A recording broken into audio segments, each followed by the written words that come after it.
Become a legend and support IAmPattyJack by playing Neverwinter, a free-to-play action MMORPG set in the Dungeons & Dragons universe. Click the link below to register, download, and play the game. Doing so directly supports my channel, and you can help Smorsh conquer all the Sword Coast.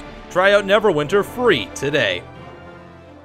Why hello my little peons. Today we're talking about Project Starfield. I don't know if it's called Project Starfield or just Starfield, but it's something that leaked, or supposedly leaked over on 4chan. That should be your first giant red flag, because 4chan likes to mess with everyone. But there's been a couple more reputable websites, or ones that at least have a following to them, Screen Rant and VG247, among a couple others that have picked it up as well, saying that Bethesda's big announcement this year is going to be for a new IP called Starfield. And parts of it kind of make sense, and other parts make zero sense whatsoever, so I figured it's probably worthwhile to talk about it. So first of all, what does this mean? Well, we know that Bethesda has had the rights to the name Starfield for a long-ass time at this point, and they haven't done anything with it. So what does that mean? Either they're not doing anything with it, or they've been secretly working on something, at least in early stages, for the last few years. And according to this leak, that is the case. So let's kind of go through it a little bit. You've had some time to read through it yourself, so you can read it, and then I'll just talk about it. I'm not reading things for you, alright? You have eyes. You can probably read in English. If you can't, then I'm sorry, but this is how we're doing it. This is how we do things on my channel, you jerks. I should probably not insult my viewer base. Okay, so let's go through this kind of one sentence at a time then. First of all, he introduces himself, says he's a leaker at Bethesda. He wants to lay out the plans for the future and give us some pre-E3 leaks, and they're kind of big. So he says basically that there's going to be a few announcements at E3. One of them is a new major title, new IP from Bethesda, as well as Fallout 4 VR. So it's going to be Starfield and Fallout 4 VR. Now, we know that Fallout 4 VR is a thing. They talked about it last year, and they were saying they were trying to make VR kind of work in the Fallout setting, because with Bethesda games, you know, VR sounds like an amazing idea. The problem with VR right now is that you can't really walk around with the controllers or the analog sticks, because it tricks your brain into thinking you're moving, but subconsciously it knows you're not moving, and then it leads to motion sickness. So the way that a lot of games have been getting around that is by having teleportation instead of, you know, general moving around with the analog sticks or the keyboard or whatever you're using. Thing is, that would probably take away from the experience of a game like Fallout 4, or like what happens if you step on a mine or something. You can't teleport out in time and then you get blown up. So they have definitely been trying to figure out exactly how they're going to solve that. Hopefully they've done that. So that's one of their announcements. The other one that this guy is saying is going to be Starfield. So those are going to be the two big ones. We also got Skyrim Vr that they're working on, but they don't want to announce it yet. He says they don't want to take the light away from Fallout 4 VR or Starfield. That kind of makes sense, and I would assume they want to get Fallout 4 VR kind of done and ready to go before they start Skyrim, because if that one is better, you know, more people are going to be happy, because Skyrim is, at this point, much more popular than Fallout 4 is ever going to be. So moving over to Starfield, he says the game's been in concept stages since around Fallout 3's release, and what that means is they probably came up with the idea for the game, the basic premise, wrote some lore for it, maybe a bit of concept art was commissioned, then it went into pre-production in very low tier after Skyrim's release, so maybe they started doing some slight graphic modeling and stuff around there. Then after Fallout 4's release, went into full pre-production, and after the DLC for Fallout 4 came out, then they went into full development. Alright, so all of that kind of makes sense, I guess. I mean, if you're developing a new IP, especially in the Bethesda style of game, where everything's open world, sandbox, and pretty big, you're going to want to be starting it, especially writing lore and everything, very early on. So even going back 10 years when you're first thinking about it, it probably lines up pretty well if this is the case. He says the game's going to be an open world sci-fi RPG in typical Bethesda first-person fashion. It's going to feature 5 to 10 races. Still some debate, though, on whether or not some stuff is going to make it into the game. That sounds very similar to the Elder Scrolls, of course. 10 races in the Elder Scrolls franchise. So, you know, that sounds like something Bethesda would try to do.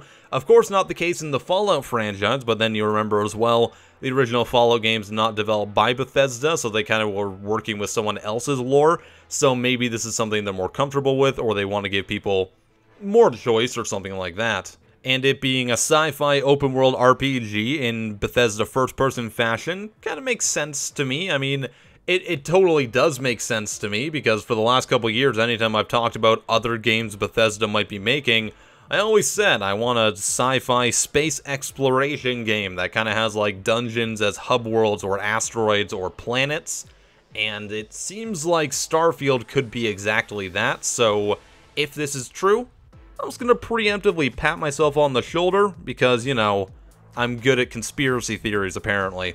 Alright, so after this, though, it gets a little bit crazy and unbelievable. So these are where the giant red flags come in, because to me this sounds way too good to be true, and it kind of treads into the realm of fan theory, and it's very similar to a lot of fan theories that have come out over the last few years. So he says that it's Bethesda's idea to interconnect all of their major franchises into one universe. So that means that Fallout, Starfield, and the Elder Scrolls, in that order, according to the leaker, are going to be all within the same universe somehow. I guess I don't know if they're going to take the Blizzard approach and be like, okay, well, they're all in different universes, but they're not, like, in the same galaxy, in the same neighborhood, you know? They're connected, but they're not connected.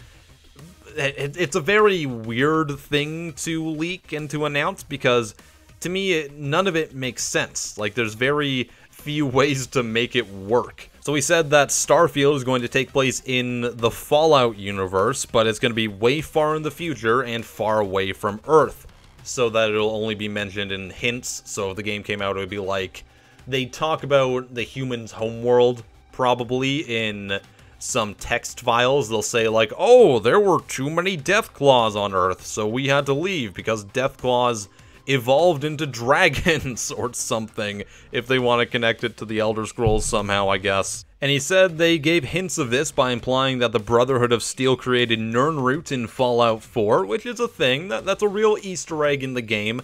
However, I was always kind of under the assumption that it was more of just like, a little reference to the Elder Scrolls more than anything. Didn't seem like anything more than that. He says they're gonna get wacky with the lore and justify lore inconsistencies with, quote, Elder Scrolls time wounds. So basically, if something doesn't make sense, they're just gonna say, oh, nope, the Elder Scrolls messed something up, so that's why that doesn't make sense. I mean, it doesn't make any sense. It's very lazy, and I don't see that being a thing.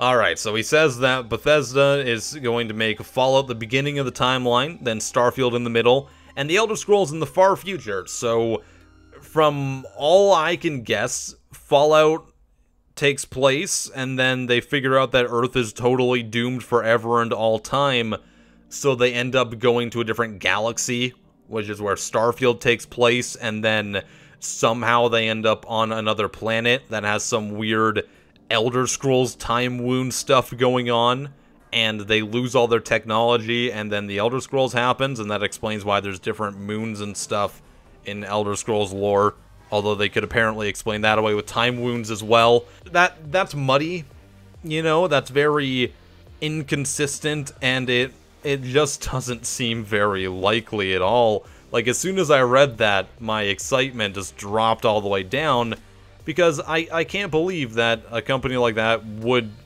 do something to try to connect things that are so obviously existing in their own universes. So that entire middle part of this leak, to me, it seems more like fan theory and what someone who is trying to convince people that what they really kind of want in the depths of their mind but haven't really thought about is going to be the case. So obviously it's going to get people talking. So moving on from that, he says the game's going to feature space travel and hub worlds, and that kind of lines up with what my theory was for the last couple years, saying like, okay, you're going to travel around to different hub areas, and they're going to be kind of like the dungeons or the white runs or the cities in Fallout or Elder Scrolls, but you're going to be able to fly around maybe outside them, kind of like an Elite Dangerous style thing, or something similar to that. that makes sense if they're going for, like, the sci-fi RPG game. He also says there's going to be some RNG mechanics in it, so RNG randomly generated stuff. It's going to test more into sandboxy, Minecraft-ish AAA stuff, but with Bethesda gameplay and designed worlds and quests, so maybe there will be some Radiant quest lines where you go to an unexplored sector and you find, like, some sort of randomly created dungeon or a ship or something like that. You know, there are so many different ways you can take that, and of course, anything with roguelite elements or randomly created content, that's a big thing in the video game world right now, and it's a good way for there to be, you know, quote, infinite content in video games, so it makes sense that a company like Bethesda would really want to tap into that market. So to me, that kind of seems like a given whenever their new games are announced, like they're going to try to put that into it somehow. Then you talk about things like town building and stuff like that, you know, like the settlements in Fallout 4. It seems like something they are definitely interested in. So that part seems okay to me, seems fine, seems pretty obvious though, so I'm not sure like how valid it is, considering that really anyone could think it up. And finally, he says that they're working on another famous franchise, which is Game of Thrones, and they're also pre-producing Elder Scrolls 6 and conceptual art for Elder Scrolls 7. He says that's going to be Todd Howard's magnum opus. I mean, that makes sense. He's going to be probably a lot older, probably getting ready to retire by the time Elder Scrolls 7 comes out. We're going to say that's maybe 10 years or so.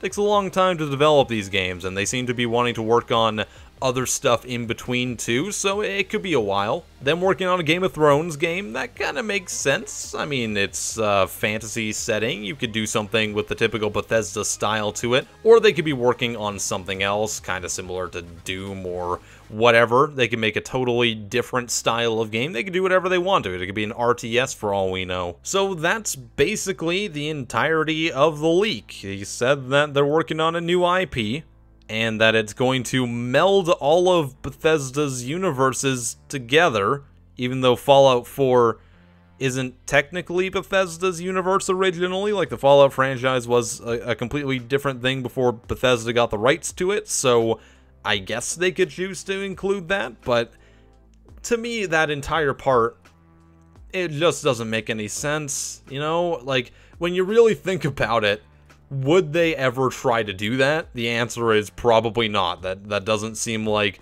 a smart business decision, and it seems like a fan theory more than anything. So, yeah, because of that, I'm gonna call that this is not going to be a proper leak, that it's not going to be a real thing. I could be proven wrong, though. I'm not saying that anyone who believes it is dumb. You know, you can believe whatever you want to, and maybe you found some more information that I haven't seen, or you just have a gut feeling. That's totally fine. If you want to add to the discussion, or let me know anything else you found, let me know in the comment section, or talk to me on Twitter, or join my Discord server. That's a really good way to get in contact with me. If you enjoyed this video, then you can always subscribe to my channel, like it, and if you really like my content, then click the link in the description. You can download and play Neverwinter for free. It's an action MMO, and if you do that, then I get a nice little referral kickback. And honestly, it's more than I make on most of these videos per referral, so it actually really does help out my channel. And if you don't want to, totally fine as well. I am PattyJack, and I'll see you next time. Have a wonderful day.